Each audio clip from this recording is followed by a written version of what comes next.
Good day, everyone, and a very warm welcome to the Saving Swallowtails Conference for 2024. My name is Mark Collins, and I'm chair of the Swallowtail and Birdwing Butterfly Trust. This is the second in our conference series, the first having been in 2021. Once again, we're celebrating World Swallowtail Day.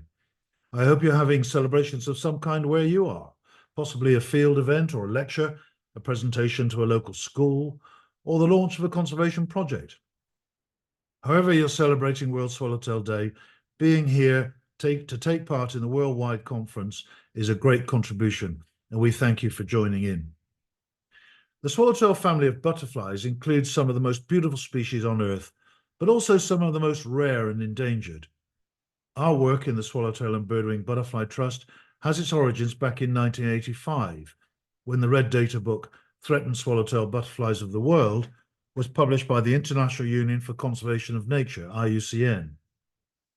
That book was the first of its kind, evaluating as it did every one of the 573 species of the swallowtail family Papilionidae known at that time. I and my co-author Mike Morris, then chair of the IUCN Lepidoptera Specialist Group, with help from several students and many correspondents around the world, looked at their ecology, breeding habits, distribution, and of course, the many threats to their continued existence. We concluded that about a tenth of them were at risk, and in 1991 we prepared an action plan with the help of the next chair of the Lepidoptera Specialist Group, Tim New. It was to be some years before the plan could be properly pursued, but in 2017, when we founded the Swallowtail and Birdwing Butterfly Trust, we were determined to take steps to do so. This conference will help to guide our future work and has already introduced us to the correspondence and contacts that we need to explore this new subject, the conservation of Apollo butterflies and their allies. The original analysis of conservation risk back in 1985 revealed that many of the rarest species were confined to small islands, where agriculture and deforestation were eating into tiny areas of remaining habitat. As we shall see during this conference, the Parnassiinae are not denizens of islands, at least not islands surrounded by sea, but many of them inhabit the equivalent of islands, confined to isolated forests or mountains surrounded by vast continents in the Northern Hemisphere. Back in 1985, uncontrolled commercial collecting was another major issue, and it remains so today, despite the work of the Convention on International Trade in Endangered Species, CITES. Many Parnassiinae sell on the international market for large sums of money that would be much better spent on conservation. Check the index or thumb through the pages of threatened swallowtails of the world, and a phrase that you won't find there is climate change. Today, climate change is impacting every aspect of our lives and those of every species on Earth. But just 40 years ago, we had no idea that the warming of Earth's climate due to atmospheric pollution and burning of fossil fuels would change our planet as quickly and markedly as it has done. Floods, droughts, landslides, forest fires, and many other disasters in landscapes across the world are destroying whatever stands in their path and are now being attributed to climate warming. The battle against climate change is a global intergovernmental campaign to safeguard our planet's health, and its success or failure will decide the fate of many species, perhaps even including our own. The swallowtail butterflies are no exception. Describing their predicaments, searching for solutions, understanding and monitoring their interactions with the changing environment can all help us to see the bigger picture and the risks that we ourselves face. The urgency of the situation is impossible to overstate. 40 years ago, we hadn't seen climate change coming with such force. Who knows where we will be in another 40 years' time?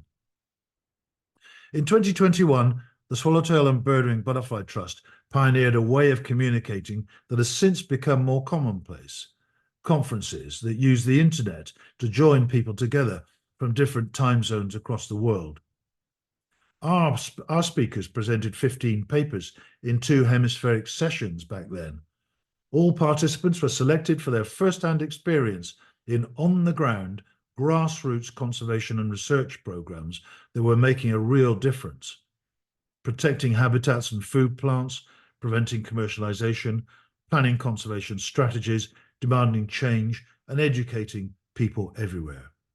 The same will apply to our conference this year in 2024.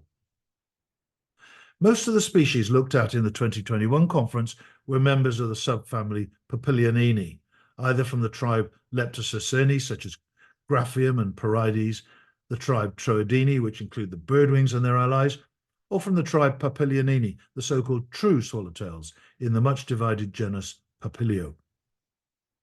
Very little mention was made of the monotypic subfamily Baroniini, the relict Baronia of Mexico, or of the subfamily Parnassiini, the Apollos and their allies. These 8 genera include more than 50 species divided between 2 tribes, the Parnassiini and the Zorynthiini, all of which are found only in the northern hemisphere above 15 degrees of latitude. In the Parnassiini, we find genera and species that are likely to be seriously and visibly impacted by climate warming. Many of them survive in mountainous areas with temperate climates that are retreating, together with their food plants, either northwards or to higher altitudes and ever more confined and vulnerable spaces. These species are the focus of the presentations in our 2024 online conference. I do hope you'll be able to watch all the talks. It will be well worth your time. Many of them discuss species and habitats that are poorly studied and often in rugged, hard-to-reach locations.